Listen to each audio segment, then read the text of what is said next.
For many of us, TweetAdder was a great tool to help build a Twitter following that automated a lot of that process once you were able to build a Twitter database of people to follow. And with the current changes in TweetAdder, it's just not that once robust tool that we're used to. The replacement that I'm advocating is ManageFlitter. You can find the free version at ManageFlitter.com.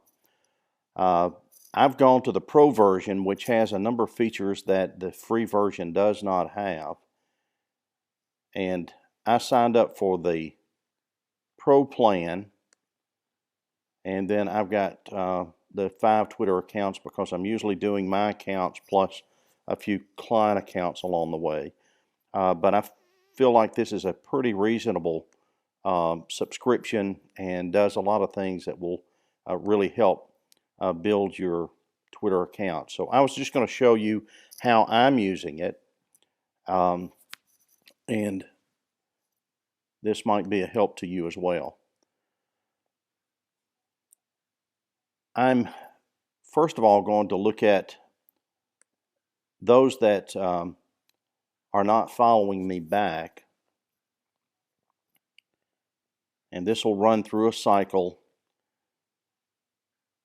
and will pull up those that do not follow you back, and you can set some of the filtering so that maybe it's people who don't follow you back after 3 days or 4 days or what have you.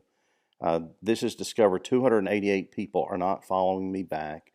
If you were to go through and just check these, that takes a long time, but ManageFlitter provides you with this overview, and you can actually just select these as if you were going to copy and paste, and you can unfollow them in bulk.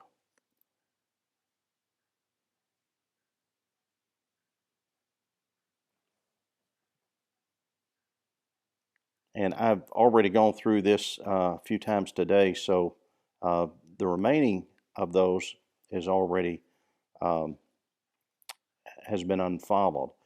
You can also go through and find those who have no profile image. You can select those who are fake following to kind of clean up your account.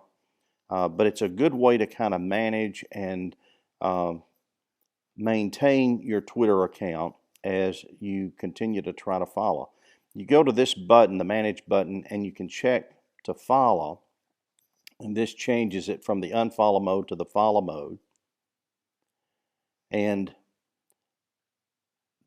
those that I don't follow back, I can do the very same thing. Now this has got some accounts that I'm sure I don't want to follow back, but I would just highlight those that I would, and I can be very selective on that.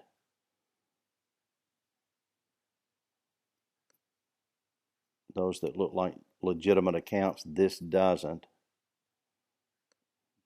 These do. But I want to be respectful of those that follow me, and so that we can be on an equal footing in engagement, that I in turn follow them back. Now, those that I would go through, if I had the time and would vet every one of these type accounts, I just don't have the time, as many of you don't. So that's why I rely on some of the automated features as much as possible. But these with no Twitter profile, they're probably not active in that they didn't even take the time to add a profile photo. And I can follow these. I can also, like you could in TweetAdder, I can follow everybody that is following someone else. And so if I were to, say for instance, go in and pull up Fuel Lines, which is my other Twitter account, but say if I were the competition and I was looking for ad agencies, I could pull up everybody that this account is following. And you can set this for however size, but say I'm just going to do the first 5,000 and let it cycle through. When you're in the paid version of ManageFlitter, this runs much, much faster than before.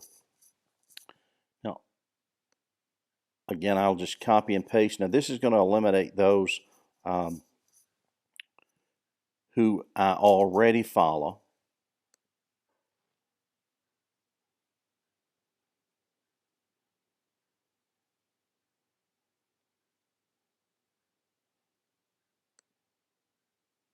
And it'll tell you how many of those have been processed. But it's great as far as like you want to choose an account that is a competitor with the same target audience. That assures you you're going to get the same audience that they have pretty much. You can also do it by association, which I love to do. If there's like the 4A's, for instance, would be an ad agency association, or TAN, or Magnet Global, ICOM. Any of those that have a Twitter account, you get a much more pristine list, particularly by those that they follow, which they're probably going to follow their members, and that's always helpful. So you could go through and follow. Now, they're going to give you a warning at ManageFlitter because Twitter has been flexing its muscle recently, and they are taking and suspending some accounts that are going over this number of.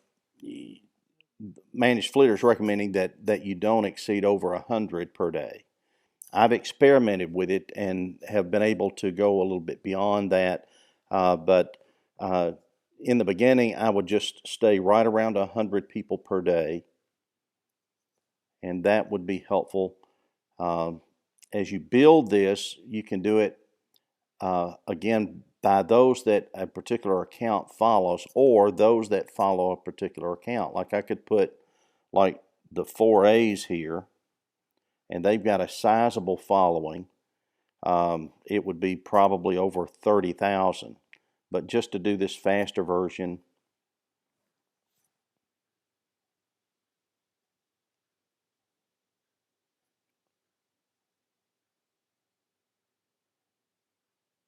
and the larger the account, the longer this cycling takes.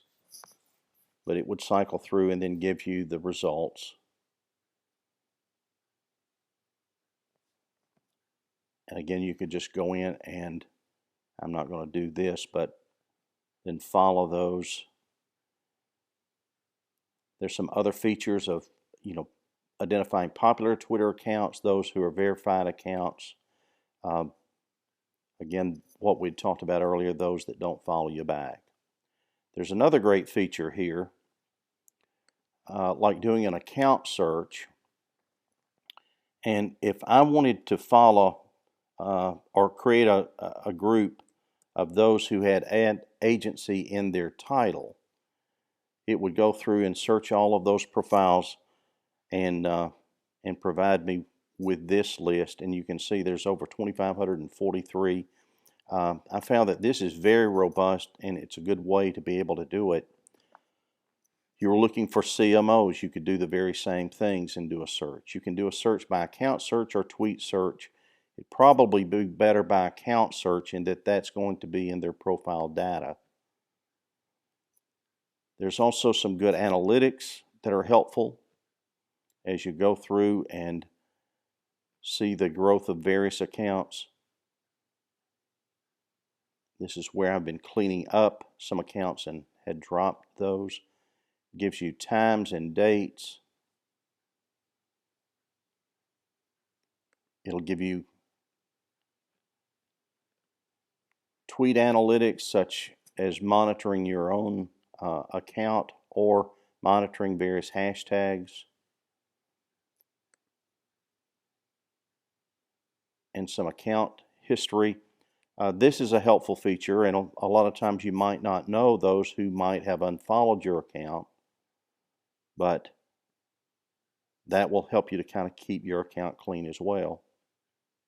And then the recent follows. This is a great feature. This would take and allow you to post at the most optimum time when your client audience is online. So this takes and reviews my Twitter accounts, and I could set some of the peak times and put in a post such as this event that I'm speaking at in Orlando. Here's a live webinar that I'm doing on September the 6th. I'm putting some of these in as power posts, and you can see some that have already been sent. It gives you the analytics. We were building a database of agencies in the UK, in London, and I was able to post this at the most optimum time, and I could do it by location, which is very incredible. And the peak time for those who follow me in the UK is at 7 a.m. and you see I got 88 clicks off this one posting through Twitter. And these others, you can see 88 clicks for this particular post that went out to my primary audience, and one of the peak times is at 4. And I geo-targeted this one. The best time for me to post for those who live in Orlando was at 1 p.m. Central Time, 2 p.m. their time. But this is a great added feature that you can use. You can also sync this with Google+. You have a dashboard where you can manage your accounts, and you can actually put in the number of accounts and be able to move from one account to the next, and I can log off of one into the other.